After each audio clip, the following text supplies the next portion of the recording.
मैं एक सिंगर हूँ और बड़ी बड़ी पार्टी में गाना गाती हूँ। एक पार्टी में मेरी मुलाकात एक रईस बिजनेसमैन से हुई जो देखने में हैंडसम थे पर बहुत ही अकड़ू थे। एक रोज मुझे उनकी शादी में गाना गाने का कॉन्ट्रैक्ट मिला। मैंने वहाँ महफिल बांध दिया, लेकिन उनकी मंगेतर किसी और के साथ भाग गई। गुस्से में आकर उन्होंने मुझसे जबरदस्ती शादी कर ली, पर ससुराल आते ही मेरी जान निकल गई, क्योंकि मेरा नाम शालिनी है और मैं 20 साल की हूँ। मैं एक आर्ट कॉलेज में पढ़ती हूँ। बचपन से ही मुझे गाना गाने का बहुत शौक था। मेरी माँ भी एक सिंगर थी और मुझे उन्होंने खुद ही तालीम दी थी, पर फिर मुझे प्रोफेशनल स्कूल में म्यूजिक सिखाया। मेरे पापा आर्मी में काम करते थे। जब मैं 16 साल की थी तो मेरे पापा गुजर गए। घर पर मैं, माँ और मेरा छोटा भाई रह गया। मेरे पापा के मरने के बाद पेंशन तो मिलता था, पर वह बहुत ही कम था और मेरे सपने काफ़ी ऊंचे थे। अपने भाई की पढ़ाई और मेरी पढ़ाई का खर्च चलाने के लिए मैं फंक्शन में गाना गाने लगी थी। मेरी आवाज़ इतनी अच्छी थी कि मुझे कॉन्ट्रैक्ट मिलने लगे थे और उससे जो भी पैसे आते थे हमारा घर अच्छे से चल जाता था। गाने के सिलसिले में मुझे एक बार लंदन जाने का मौका मिला। लंदन में एक बहुत बड़ी सेलिब्रिटी ने अपना शादी का डेस्टिनेशन तय किया था और मुझे वहाँ पर गाना गाना था। यह मेरी ज़िंदगी का बहुत बड़ा मौका था, क्योंकि मुझे इसके लिए न केवल अच्छे खासे पैसे मिले थे, बल्कि वहाँ बड़े बड़े लोग आने वाले थे। अगर मैं उन सबको अपनी सिंगिंग से इम्प्रेस कर सकूं तो शायद ऐसा बड़ा बड़ा कॉन्ट्रैक्ट फ्यूचर में भी मिले। पूरे 3 दिन का प्रोग्राम था। पहले दिन मैंने गाना गाया तो लोग मेरी आवाज में बिल्कुल खो गए थे। वहीं पर मेरी मुलाकात मशहूर बिजनेसमैन राहुल सक्सेना से हुई, जो कि एक बहुत ही घमंडी और अकड़ू इंसान थे। वह अपनी मंगेतर के साथ वहां पर आए हुए थे। उनकी मंगेतर बहुत ही खूबसूरत और हसीन थी और बहुत ही सेक्सी ड्रेस पहन रखी थी। जब मैं गाना गा रही थी लोग डांस करने लगे थे। पहले दिन का प्रोग्राम खत्म होने के बाद मैं खाना खाने लगी थी, तभी राहुल मेरे पास आ गए और मुझसे आकर कहने लगे, तुम जैसा गाना गाने वाली मिडिल क्लास लड़की भी हमारे साथ ही खाना खा रही है। तुम नौकरों के लिए तो अलग जगह है। उसकी बात से मुझे बहुत ही बुरा लगा। मैंने सोचा न जाने कैसा इंसान है जो दूसरों के प्रोफेशन की इज्जत नहीं करता और मुझे नौकर कह रहा है। मैंने कहा, सिंगिंग मेरा प्रोफेशन है और भले ही मैं आप जैसे करोड़पति इंसान नहीं हूँ, पर मेरे पापा आर्मी में रहकर देश के लिए अपनी जान कुर्बान की है ताकि आप जैसे बिजनेसमैन सुरक्षित रह सके। पर शायद आप इंसान को इंसान ही नहीं समझते। मेरी बात सुनकर मुझे गुस्से से घूरने लगे थे, जैसे कि मैंने उन्हें कुछ गलत बोल दिया हो। पर मैंने उनसे जो भी बात की करी थी बहुत ही प्यार से कही थी और पूरे मासूमियत के साथ कही थी। उनके चेहरे का वह भाव देखकर मैं बिल्कुल ही डर गई थी। मुझे लगा कहीं मेरा कॉन्ट्रैक्ट कैंसिल न करवा दे। मैं जल्दी से खाना खाकर अपने कमरे में आ गई थी और डर के मारे मेरी हालत बहुत खराब हो रही थी।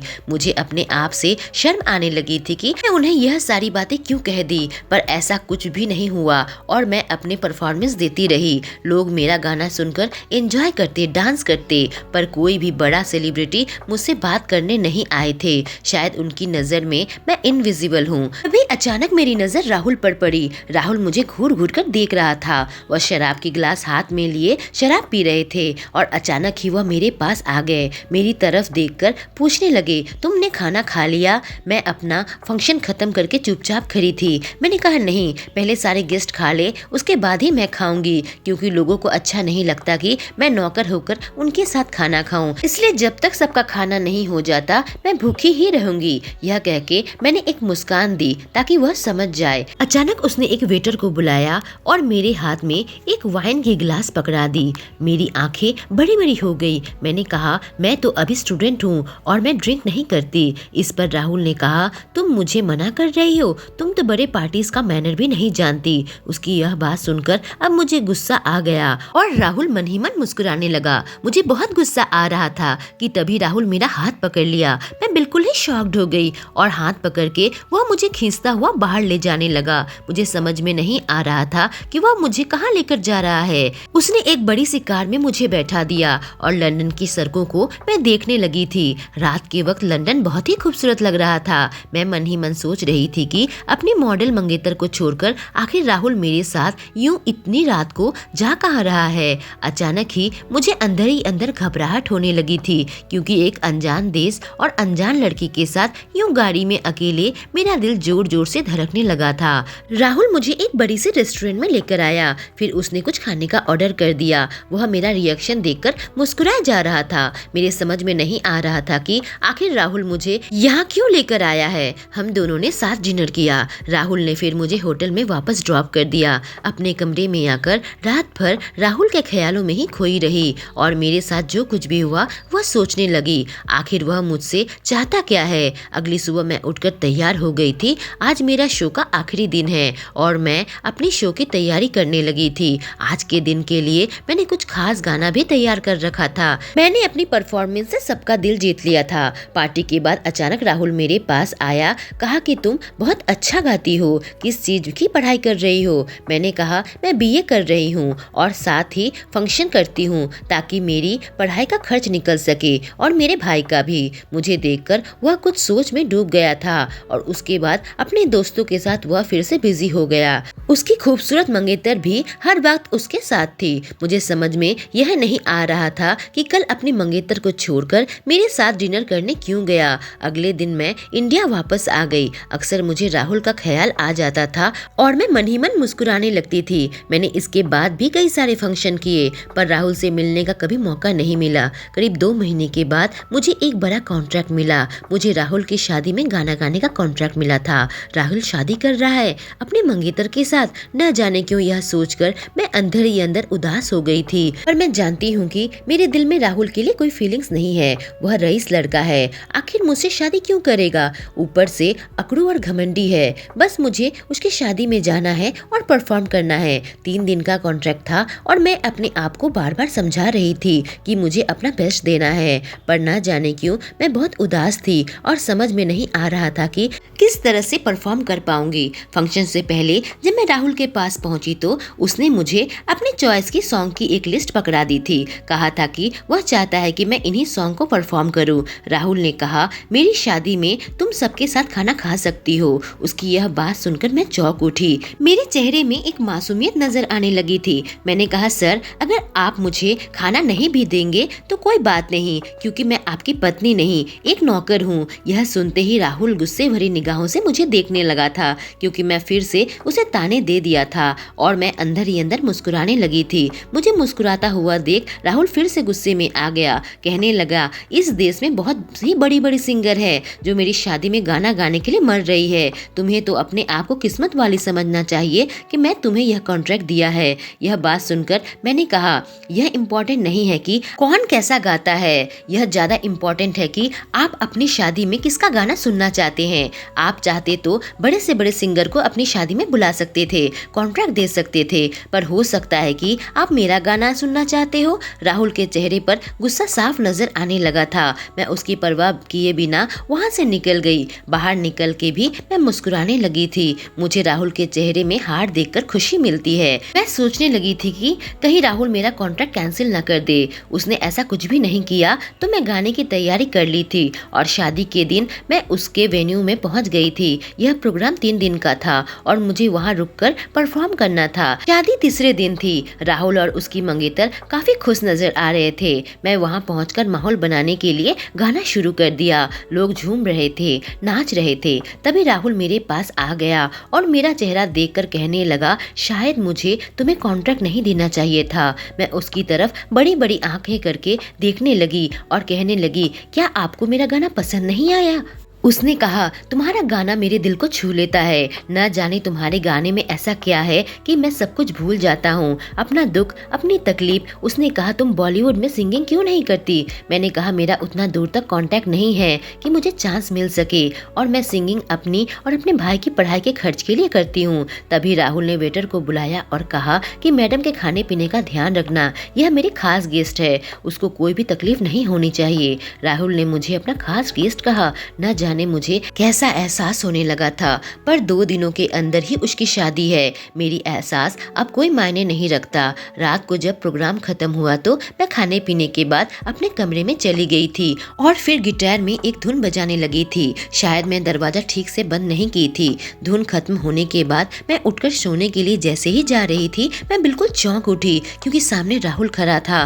वो मेरी धुन में बिल्कुल खो सा गया था। उसको देखते ही मैं अपने चेहरे पर नकली गुस्सा लाकर कही, तुम यहाँ क्या कर रहे हो मेरे कमरे में? उसने कहा, तुम मुझे माफ कर देना, तुम्हारी धुन से मैं तुम्हारी ओर खींचा चला आया। तुम बहुत ही अच्छा गिटार बजा रही थी, लेकिन अपने कमरे में जाने की जगह पर वह खड़े खड़े मुझे ही देखता रहा, तो मैं उसे बैठने को कहा। राहुल ने कहा, क्या मैं तुमसे एक रिक्वेस्ट कर सकता हूँ? मैंने कहा, क्या? उसने कहा कि और 2 दिनों में मेरी शादी होने वाली है, क्या तुम मुझे एक और धुन सुना सकती हो? उसकी बातें सुनकर मैं फिर से एक धुन बजाने लगी थी। वह मेरे बगल में बैठा हुआ चुपचाप सुन रहा था, लेकिन धुन खत्म होते ही उसने मेरा हाथ पकड़ लिया। मैं चौंक गई और खड़ी हो गई, पर वह मेरे पास आ गया और मुझे अपनी बाहों में ले लिया। मेरा दिल जोर जोर से धड़कने लगा, लेकिन कुछ ही देर में उसने मुझे छोड़ दिया और मुझसे माफी मांग के कमरे से बाहर चला गया और मेरी हालत बहुत खराब हो चुकी थी। अगले दिन भी फंक्शन चलता रहा। आज राहुल अपने दोस्त के साथ बहुत बिजी था, एक बार भी मेरे पास नहीं आया। शायद रात वाली हरकत से शर्मिंदा हो, मैं एक के बाद एक गाना सुनाती रही और ब्रेक में खाना पीना किया। राहुल मेरे करीब एक बार भी नहीं आया। उसने मेरी ओर एक बार भी आंख उठाकर नहीं देखा, जबकि मेरी नज़र उस पर थी। फंक्शन खत्म होने के बाद मैं खाना खाया और फिर मैं खुद ही राहुल के पास चली गई। राहुल अपनी मंगेतर और कुछ दोस्तों के साथ बातचीत कर रहा था। वह मुझे देखकर बिल्कुल घबरा गया था। मुझे लगा शायद रात में उसने जो कुछ भी किया इस वजह से घबरा रहा हो। मैं राहुल से पूछी कि सर, आपको और गाना सुनना है या आज रात के लिए मैं अपने कमरे में जाकर सो जाऊं? राहुल ने कहा, तुम जाकर रेस्ट कर लो। उसकी बात सुनकर एक पल के लिए मेरे चेहरे में एक उदासी छा गई। शायद राहुल ने भी यह नोटिस किया। अगले ही पल मैं अपने आप को संभालते हुए वहां से चली गई। अपने कमरे में जाते ही मैंने दरवाजा बंद कर लिया। उसके बाद मैं सो गई। अगले दिन सुबह जब मैं उठी तो मैंने सोचा आज ही राहुल की शादी है। वह नाम जो मुझे इतने दिनों से परेशान कर रहा है, वह किसी लड़की के साथ अपना घर बसाने जा रहा है। मैं फ्रेश होकर पार्टी में फिर से पहुंच गई। अपने शेड्यूल के हिसाब से गाना गाने लगी। शाम के वक्त हॉल पूरा खचाखच गेस्ट से भरा हुआ था। राहुल की मंगेतर कहीं नजर नहीं आ रही थी, शायद दुल्हन की तरह तैयार होने गई थी और मैं इस मौके में राहुल का पसंदीदा गाना गाने लगी थी। राहुल दूल्हे के भेष में बैठा हुआ था, लेकिन अचानक शोरगुल शुरू हो गया और पता चला कि राहुल की मंगेतर अपने प्रेमी के साथ भाग गई है और सगाई तोड़ दी है। जैसे ही यह खबर मुझ तक पहुंची तो मुझे अपने कानों से यकीन ही नहीं हो रहा था। उसकी मंगेतर बॉलीवुड की मामूली सी मॉडल थी। राहुल से शादी करके तो उसकी जिंदगी बदल जाती, क्योंकि राहुल के पास किसी भी चीज की कमी नहीं थी। ऐसी लड़की शादी से इनकार क्यों कर दिया, जबकि कल रात वह खुश नजर आ रही थी। तभी शोरगुल में मैंने देखा राहुल मेरे सामने खड़ा है। उसने कहा, आज मेरी शादी है, मैं आज ही शादी करूंगा और मैं शालिनी से शादी करूंगा। यह सुनकर तो मेरे पैरों तले से जमीन निकल गई। वह मेरी तरफ इशारा कर रहा था। मेरी तो मानो बोलती ही बंद हो गई थी। मैं कुछ बोल नहीं पाई और वहाँ से जल्दी से दौड़ती हुई अपने कमरे में आ गई थी। मुझे ऐसे दौड़ के नहीं आना चाहिए था। राहुल ऐसे ही कैसे डिसाइड कर सकता है कि वो मुझसे शादी करेगा और आज ही करेगा। तभी दरवाजे पर कोई जोर जोर से धक्का मार रहा था। जब मैं दरवाजा खोला तो राहुल सामने खड़ा था। उसने कहा, तुम इस तरह से दौड़ कर क्यों भाग आई? मैंने कहा, मेरे परिवार की जिम्मेदारी मुझ पर है, मैं शादी के लिए कैसे हाँ कर सकती हूँ? इस पर राहुल ने कहा कि तुम्हें क्या लगता है मैं तुम्हारे परिवार की जिम्मेदारी नहीं ले सकता या फिर तुम्हारी जिम्मेदारी नहीं ले सकता? मैंने कहा, मैंने ऐसा तो नहीं कहा, बस मैं आपके ऊपर बोझ नहीं बनना चाहती हूँ। राहुल ने कहा कि तुम अपना सिंगिंग का करियर आगे बढ़ा सकती हो। मैं कोशिश करूंगा कि तुम्हें बॉलीवुड में भी गाने का मौका मिले, बस तुम्हें आज मेरी दुल्हन बनना पड़ेगा। जब मैंने कुछ नहीं कहा तो उसने कहा कि तुम्हारी मम्मी और भाई को खबर भेज दिया है, वह किसी भी वक्त आते होंगे। फिर उसने एक औरत को बुलाया और कहा, यह हमारी मेकअप आर्टिस्ट है, तुम्हें दुल्हन की तरह सजा देगी। मैं शादी में गाना परफॉर्म करने आई थी, यहाँ पर मेरी ही शादी होने जा रही है। मेरी माँ की आंखों से आंसू आ गए थे। मेरा भाई खुशी खुशी मेरे गले लग गया था। आज मैं घर वापस जाने वाली थी और घर न जाकर सीधे मेरे पति मुझे ससुराल लेकर आ गए। उन्होंने अपना कमरा फूलों से सजा रखा था और उनके पूरे घर पर हम दोनों के अलावा कोई भी नहीं था। मैं अपने कमरे में चुपचाप बैठी थी और मेरे समझ में नहीं आ रहा था कि मैं क्या करूं। तभी राहुल मेरे कमरे में आ गए और उसने मुझे वह करने को कहा जिसे सुनकर मेरे पैरों तले से जमीन निकल गई। उसने मुझे गिटार की वही धुन बजाने को कहा था जो मैंने होटल में बजाई थी और उसे सुनकर राहुल ने मुझे अपनी बाहों में ले लिया था और अपनी सुहागरात में मैं वह धुन बजाने लगी थी। इसके बाद मैंने राहुल से कहा कि मुझे अफसोस है कि आपकी मंगेतर किसी और के साथ भाग गई और मैं नहीं जानती कि आपने अचानक मुझसे शादी का फैसला क्यों किया। राहुल ने कहा, मेरी मंगेतर किसी के साथ भी नहीं भागी है। यह सुनकर तो मैं बिल्कुल चौंक गई। राहुल ने कहा कि मैं तुमसे शादी करना चाहता था, अपनी मंगेतर से नहीं। मेरी मंगेतर बहुत खूबसूरत जरूर थी और मॉडल जरूर थी। तुम इतना अच्छा गाती हो और बजाती हो कि तुमने मेरा दिल छू लिया था। मैंने तुम्हारे बिना नहीं जी सकता। अगर मैं अपने मंगेतर से शादी कर लेता, मैं जिंदगी भर खुश नहीं रह पाता, क्योंकि मैं तुमसे प्यार करने लगा हूँ। राहुल मेरी तरफ देखने लगा और मैं राहुल के आंखों में देखते हुए कही कि मैं भी बहुत पहले से आपको पसंद करती थी, पर आप बहुत रईस थे, इसलिए मैंने आपको कभी भी कुछ नहीं कहा। राहुल यह सुनकर बहुत खुश हो गए और उसके बाद हम दोनों खुशी खुशी रहने लगे। राहुल मेरी म्यूजिक का दीवाना था और सारी जिंदगी मुझे बहुत ही प्यार से रखा। दोस्तों, अगर आपको ये कहानी पसंद आई हो तो हमारे चैनल को सब्सक्राइब करें और बेल आइकॉन को प्रेस करें। Thank you.